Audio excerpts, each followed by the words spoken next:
குழந்தைகளுக்கு தள்ளுபடி ஆகக்கூடாது. ஏன்னா கோட் ஆஃப் கான்டாக்ட்னு ஒன்று வந்துடும். அதைப்படி நம்ம தலைவர் எல்லா பெண்களுக்கும் கொடுத்தாரு. நம்முடைய பெண்கள் வந்து 43% நம்ம தமிழ்நாட்டில் வர கிறிஸ்தவர்களும் ஒன்று தான். நாம் எல்லாரும் ஒன்று என்ற அடிப்படையில் தான் பெருமையுடையவது வாழ்கிறோம். இந்த பெண்கள் ஓட்டு என்ன எங்களை விட அதிகமாக இருக்கு.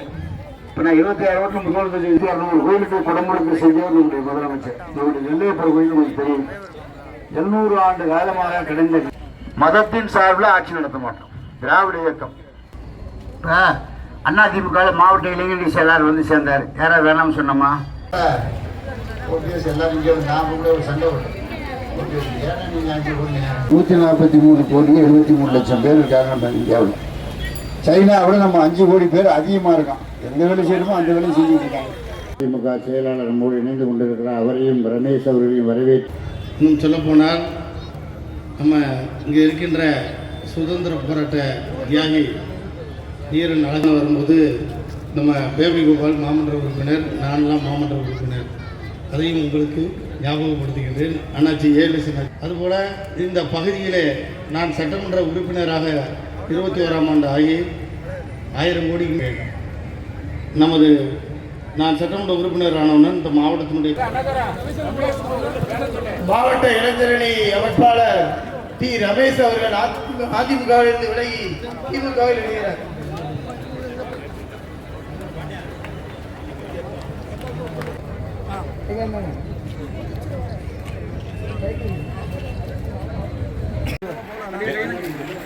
இங்க பாருங்க, நமது வெற்றி வேட்பாளர் வாழ்க, நமது வெற்றி வேட்பாளர் வாழ்க, நமது வெற்றி வேட்பாளர் வாழ்க, அப்துல் வகாப் மாமா வாழ்க, அப்துல் வகாப் மாமா வாழ்க, வெற்றி வேட்பாளர் வாழ்க, வெற்றி வேட்பாளர் வாழ்க.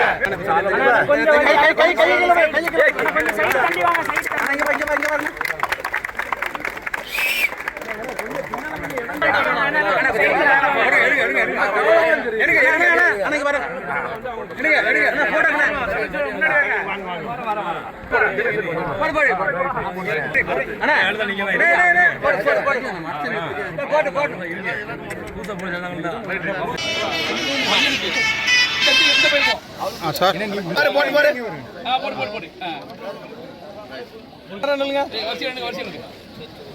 கொஞ்சம் ஃப்ரெண்ட்லாங்க. ஆனா கொஞ்சம் உள்ள போங்க, கொஞ்சம் பாருங்க.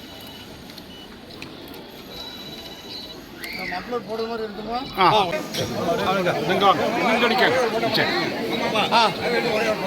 நீங்க மட்டும்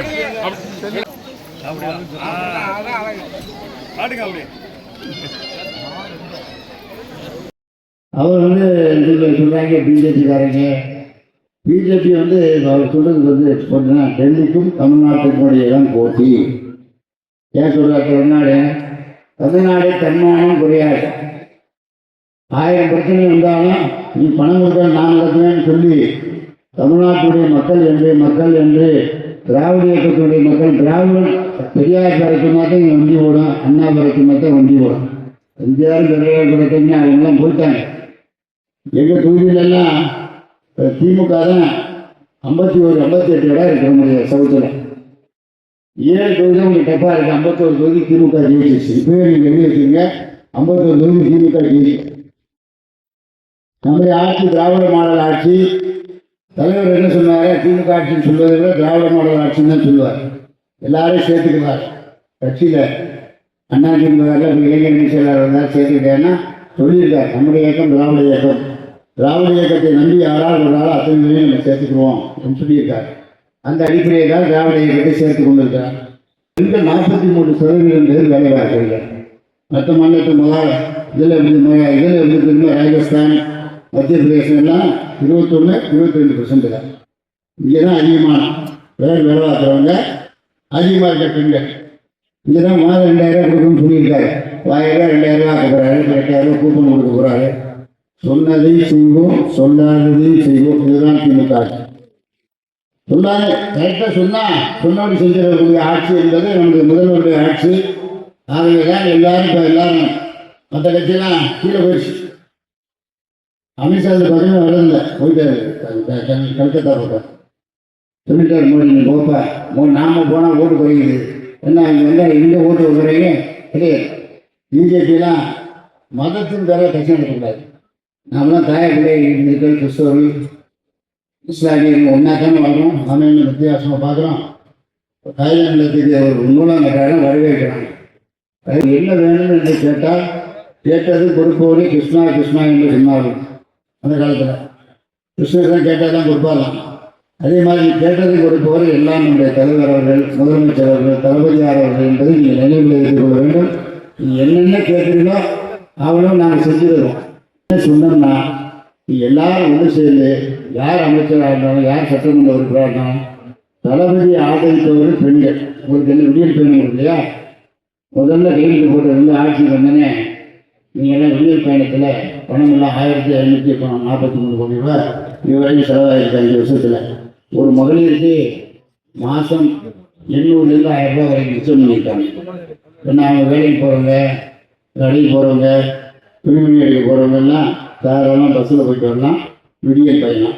மாணவர்களுக்கு 5 வயசுலேருந்து பள்ளிக்கூடத்துக்கு போகிறாங்க, தூங்கக்கூடாது, போய் அங்கே படிக்கணும். அதான் 5 வயசு வரைக்கும் உணவு கொடுத்தா 17 லட்சம் பேருக்கு 25 லட்சம் பேருக்கு உணவு கொடுக்குறதா 8வது வரைக்கும் பண்ணியிருக்காரு. இப்போ 8000 கூப்பன் கொடுத்தா உங்களுக்கு இஷ்டம். நீங்கள் போய் எந்தெந்த கடையில் உங்களுக்கு விருப்பப்பட்ட கடையில் நாங்கள் இன்னாதான் சொல்ல மாட்டோம், நீங்கள் வாங்கிக்கலாம். 8000 வரைக்கும் 2000 ரூபா ஒரு மகளிருக்கு. இதே சொன்ன பழனிசாமி 1000 ரூபா கொடுத்ததுக்கு சொன்னவர் இதை கொடுக்க போகிறாரு, சும்மா சொல்லிட்டு இருக்காரு. கொடுத்து 2000 கொடுக்குன்னு சொல்லியிருக்காரு. ஆட்சியில் வந்து 2000 மகளிர் மாதம் உங்கள் அக்கௌண்ட்டில் 5000 ரூபா யார் போட்டா? எல்லாம் பார்த்துட்டு இந்த காலம் எல்லாரும் பார்த்தா 5000 ரூபா இன்னும் எங்கள் அக்கௌண்ட்டில் 5000 ரூபா வந்துருக்கு அப்படின்னு சொல்லி ரொம்ப சந்தோஷப்பட்டாங்க. கொரோனா காலத்தில் 1000 ரூபா கொடுத்தாரு. மற்றவே பண்டிகைகளை நம்ம கொடுக்குறோம், பொங்கல் பண்டிகை, தீபாவளி பண்டிகைன்னு பணம் கொடுக்குறோம்.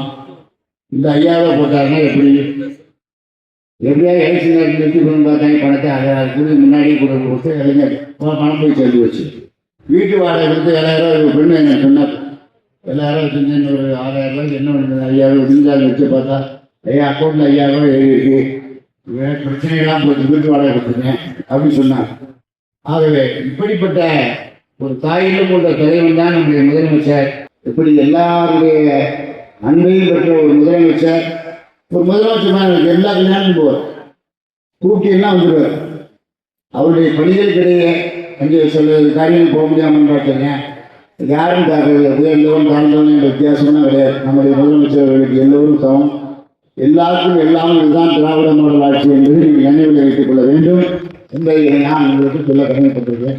ஆகவே திராவிட முன்னேற்ற கழகம் உங்களுக்கு எந்த வகையில் யாருக்காவது டிஸ்டர்பன்ஸ் இருக்கா 5 வருஷத்தில் சொல்லுங்கள். இதனாவது குறை இருக்கா சொல்லுங்க. இப்போ நம்முடைய நைனாவை அங்கே போயிட்டாரு, போயிட்டு போன ரொம்ப நல்லது. ரொம்ப போன வரைக்கும் சந்தோஷம். ஏன்னா இங்கே வர முடியாது. ஏன்னா திருநெல்வேலியில் போனவனமாக ஏமாற்றிட்டு வர முடியாது. இங்கே மக்கள் ரொம்ப விழிப்பாக இருக்காங்க. ஆகவே பார்த்தா போயிட்டார், ரொம்ப சந்தோஷம். ஆமாம், இங்கே வந்து பிஜேபி வந்து தமிழ்நாட்டை வந்து கலந்து கொண்டு இருக்காங்க. நம்மனா திராவிட இயக்கத்தை சேர்ந்தவர்கள். தந்தை பெரியாரை சொல்லி, அண்ணாவை சொல்லி, கலைஞரை சொல்லி யார் கட்டி காத்தார்கள் இயக்கத்தை? திராவிட இயக்கத்தினுடைய முயற்சி தான் நம்முடைய அதிமுகவும் திமுகவும்.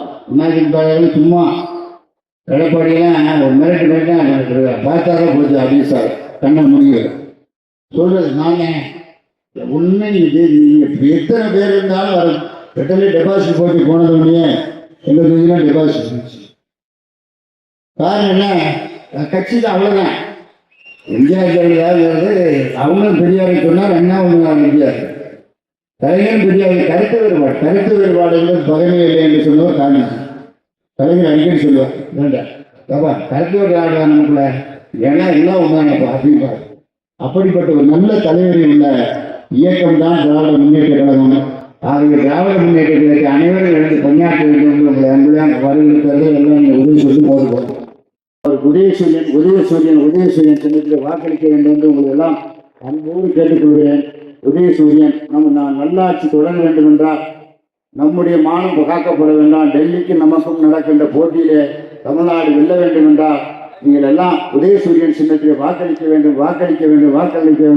என்னுடைய தன்மானம் என்றைக்கும் தலை குனியாது, தமிழ்நாடு என்றைக்கும் தலை குனியாது என்பதை மாத்திரம் நினைவுபடுத்தி விடைபெறுகிறேன்.